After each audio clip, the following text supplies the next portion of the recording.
Llueven las demandas por una sociedad más justa. Pero para poder vivir en un país inclusivo que no discrimine por cuánto ganamos, es necesario comprometernos desde el Estado para poder atender las necesidades de todas y todos los ciudadanos. Esa responsabilidad recae en cada uno de nosotros a través del pago de nuestros impuestos. Otros países con una distribución similar del ingreso combaten la desigualdad mediante un sistema de impuestos basado en la justicia tributaria. Es decir, el que más recibe, más contribuye a este pozo común. A esto llamamos un sistema progresivo.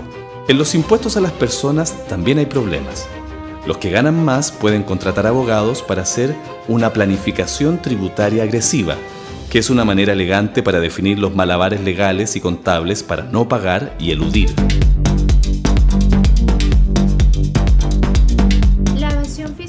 Es una actividad ilícita que consiste en ocultar bienes o ingresos con el fin de pagar menos impuestos. Aquí el contribuyente de manera consciente y voluntaria intenta pagar menos impuestos de lo que le corresponde.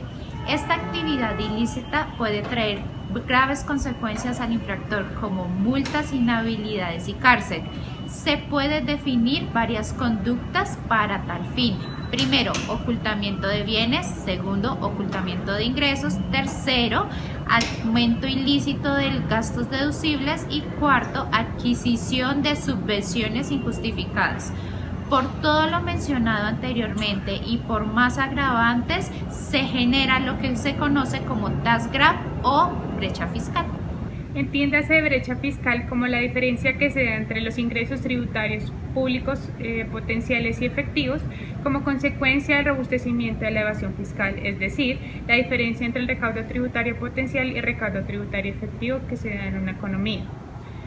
Esto quiere decir que lo que proyectan las autoridades económicas frente al recaudo impositivo no es el mismo que se evidencia. Como una consideración, según Tover en 2007, existen tres pilares fundamentales que ocasionan la disminución del recaudo público tributario efectivo frente a la potencialmente proyectada por las autoridades económicas y fiscales. El primero hace referencia al no pago de impuestos por los contribuyentes. El segundo, los contribuyentes que pagan todo lo que indican los expedientes tributarios, pero con base a un subregistro o un registro menor al que verdaderamente les corresponde. El tercero hace alusión a pagos parciales de quienes reportan los impuestos y que tienen la responsabilidad de presentar sus obligaciones tributarias. Entonces la brecha fiscal aparece cuando los ingresos recaudados por impuestos y otras vías no alcanzan para cubrir las obligaciones de pago indicadas en el presupuesto. Desde 1990, Colombia ha tenido un déficit fiscal preocupante, ya que los ingresos fiscales han sido menores al gasto del gobierno, en consecuencia de toda la insuficiencia de estos ingresos y el exceso del gasto. Uno de los participantes más importantes en los ingresos fiscales son: el primero, el impuesto de orden interno, el cual podemos encontrar el impuesto del IVA y el impuesto a la renta, siendo el más representativo en el ingreso tributario. El segundo, los impuestos externos como las tasas arancelarias. Por consiguiente, las formas más utilizadas para la evasión fiscal internacional son dos: las operaciones vinculantes de las Multinational Corporation, entiéndase operación vinculante, el vínculo con el cual la casa matriz a costo le da la materia prima a su filial ubicada en otra jurisdicción. En términos de matriz y filial, van a alimentar la evasión tributaria internacional a través de los precios de transferencia. Mediante esta estrategia denominada precios de transferencia se distribuyen las utilidades y beneficios obtenidos en todo el mundo con el objeto de relocalizarlas en paraísos fiscales o en lugares donde el tratamiento fiscal es de mayor beneficio o extensión. Los tax haven, o comúnmente conocidos como paraísos fiscales, son otra forma de evasión fiscal internacional. Esos tax haven son jurisdicciones que se caracterizan por tener un sistema tributario flexible o nulo, garantizando toda la confidencialidad de la información del inversor y su capital. Asimismo, no hay intercambio de información. Existen leyes o prácticas administrativas que evitan un intercambio efectivo de información relevante con otros gobiernos sobre los beneficios obtenidos por los contribuyentes en dicho territorio. También se evidencia la ausencia de transparencia. Las autoridades emiten disposiciones para evitar un efectivo intercambio de información con entidades de otros países y que la complejidad y confusión de la regulación emitida no permiten observadores externos o agencias fiscales de otros países entender y por ende controlar a los residentes que tengan relaciones económicas con entidades ubicadas en dichos territorios. No hay un desarrollo de actividad sustancial. En la ausencia del requerimiento de que la actividad desarrollada en dicha jurisdicción sea sustancial, lo cual evidencia que el objeto de las transacciones hechas con o en esa jurisdicción persiguen de manera evidente una ventaja fundamental fiscal, por lo cual los tax haven erosionan la base gravable generando focos de corrupción, focos de capitales ilegales y focos de shadow economic.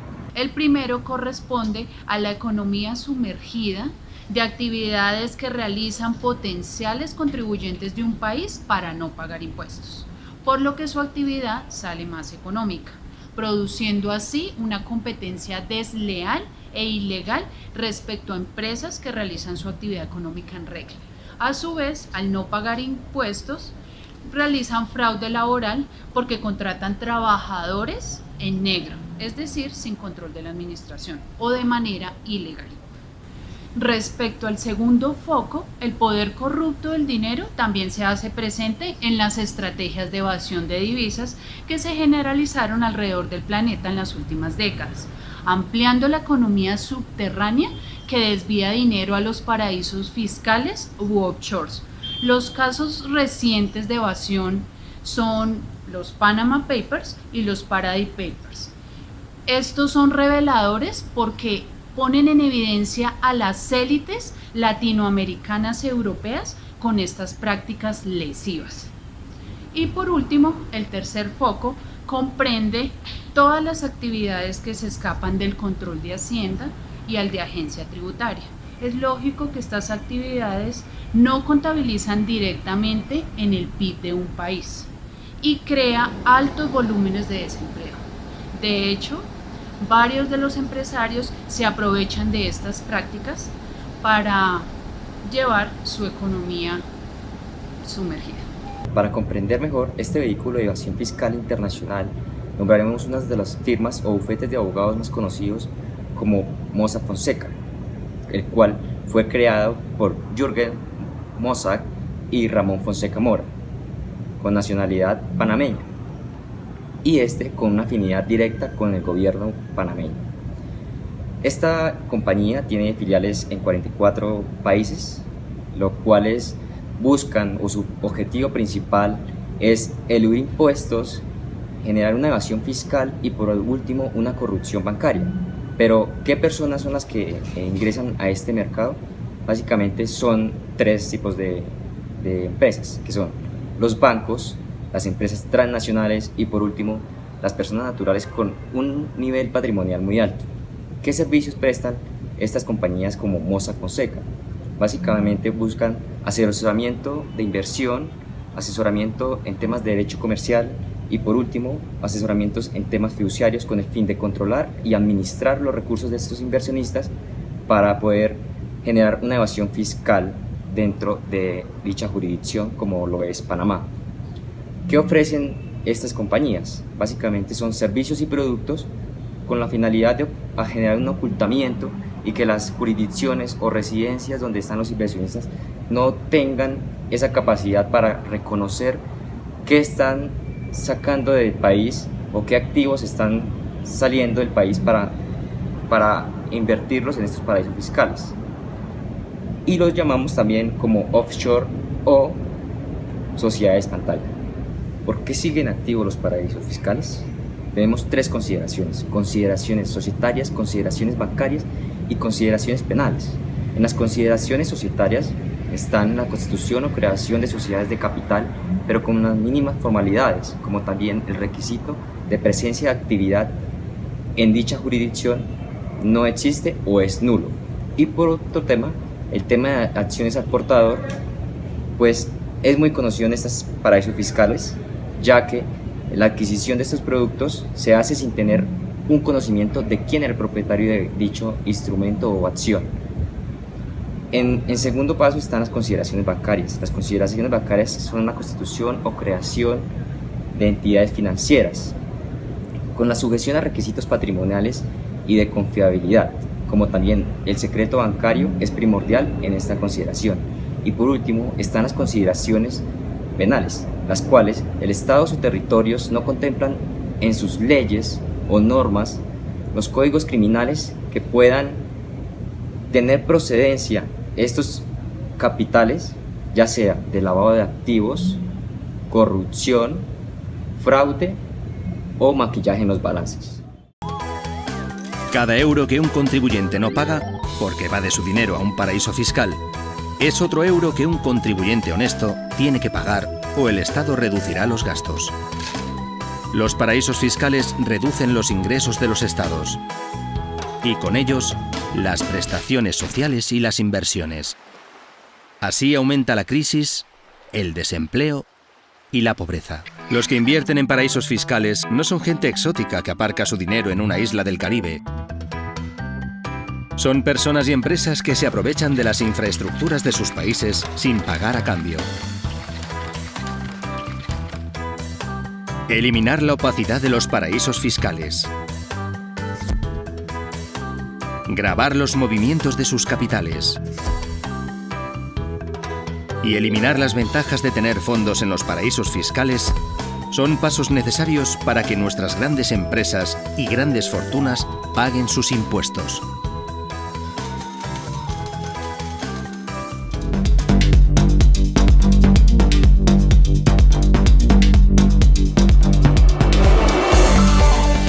Inclusión de legislación CFC.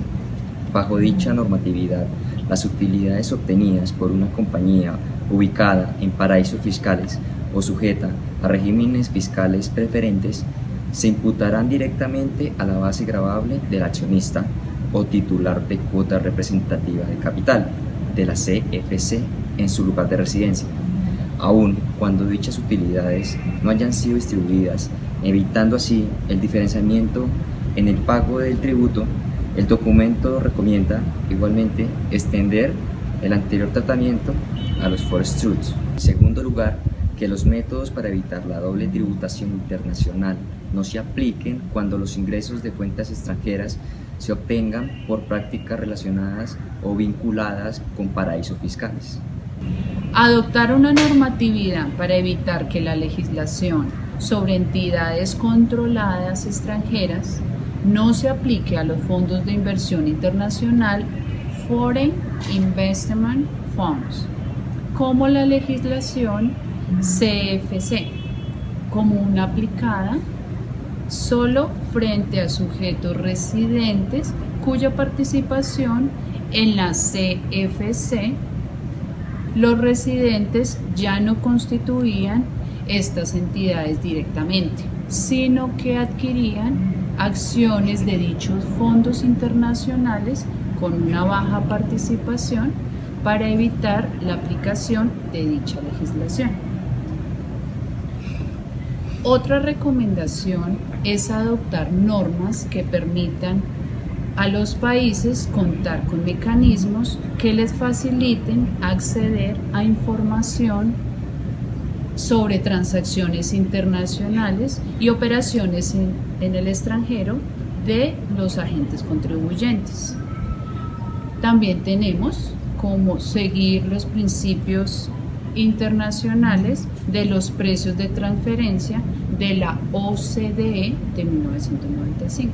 Establecer mecanismos que permitan acceder a la información bancaria para propósitos fiscales. En este sentido, se deben remover todas las barreras que impiden el acceso a dicha información, así como contar con la colaboración efectiva de la administración.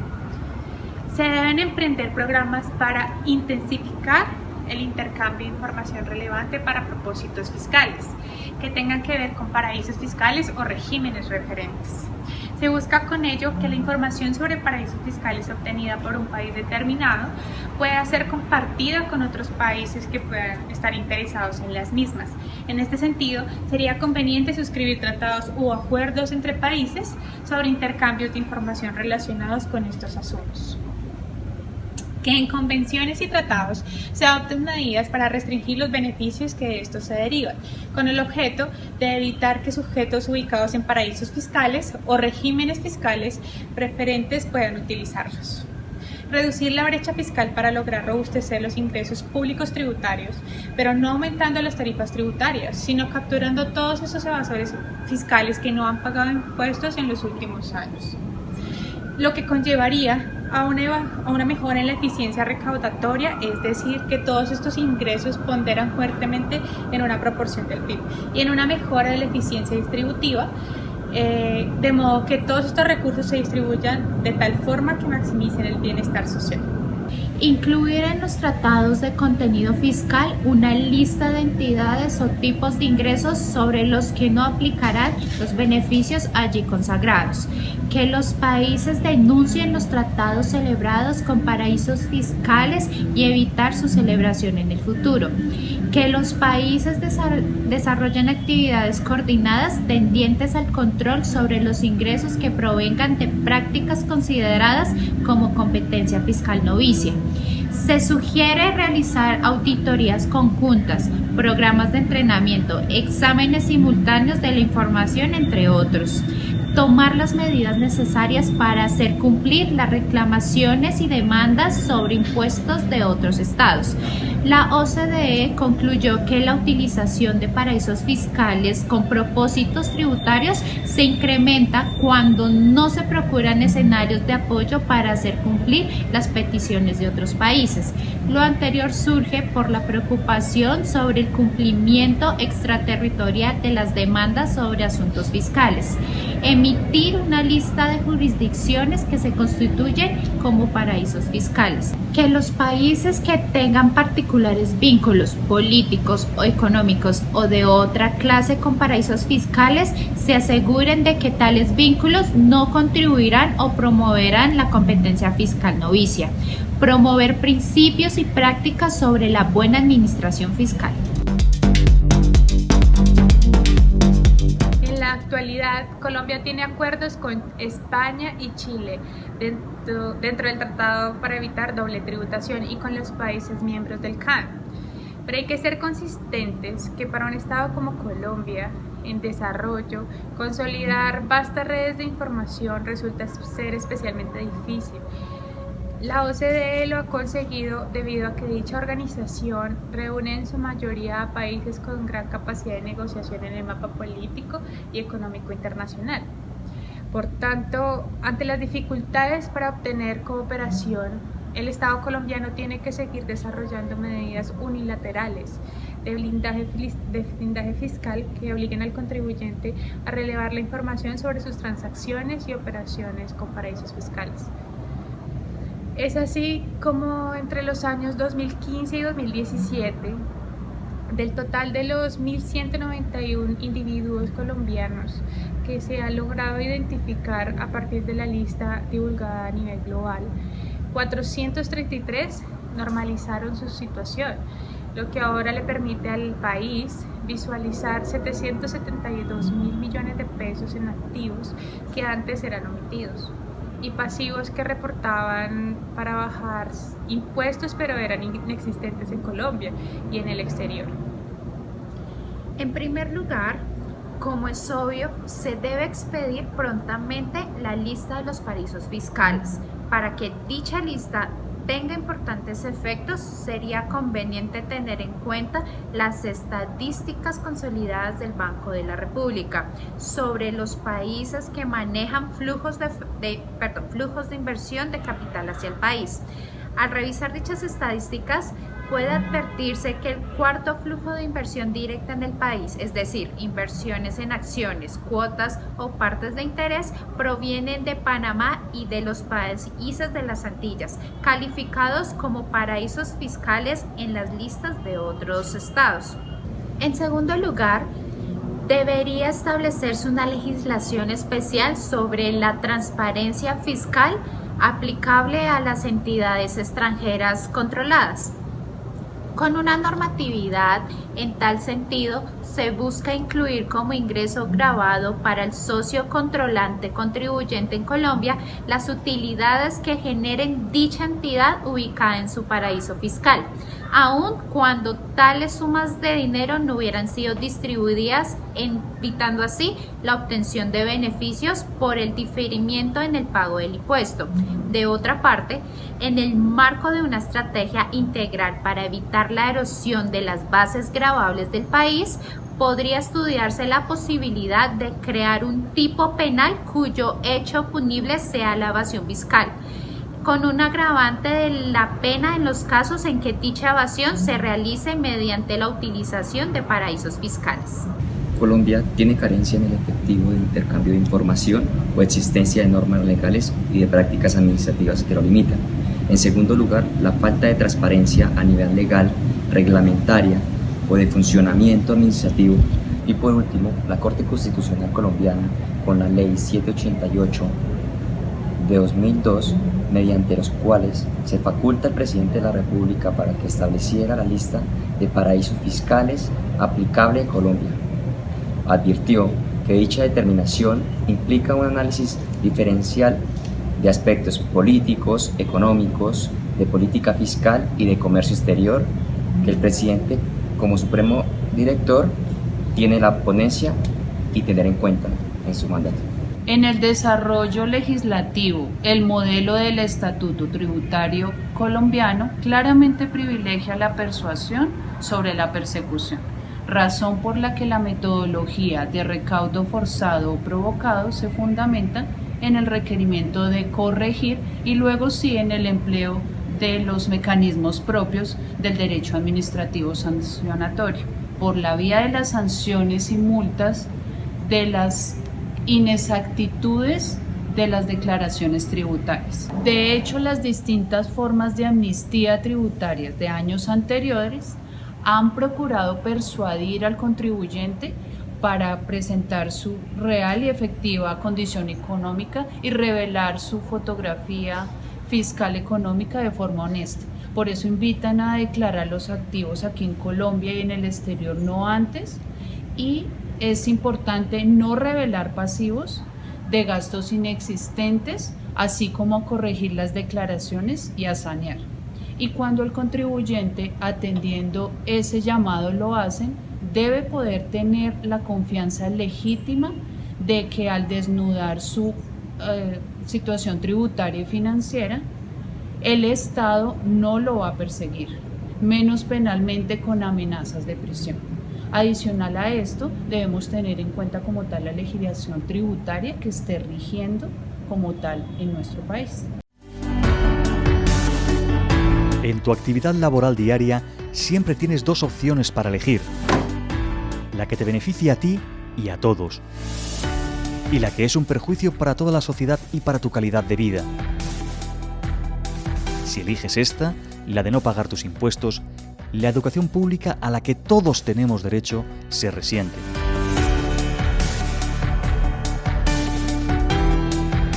La sanidad pública y de calidad, la tuya, también desaparecerá.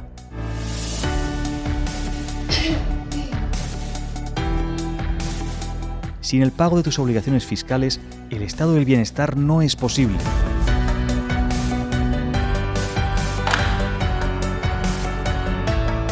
Tu bienestar es tu derecho.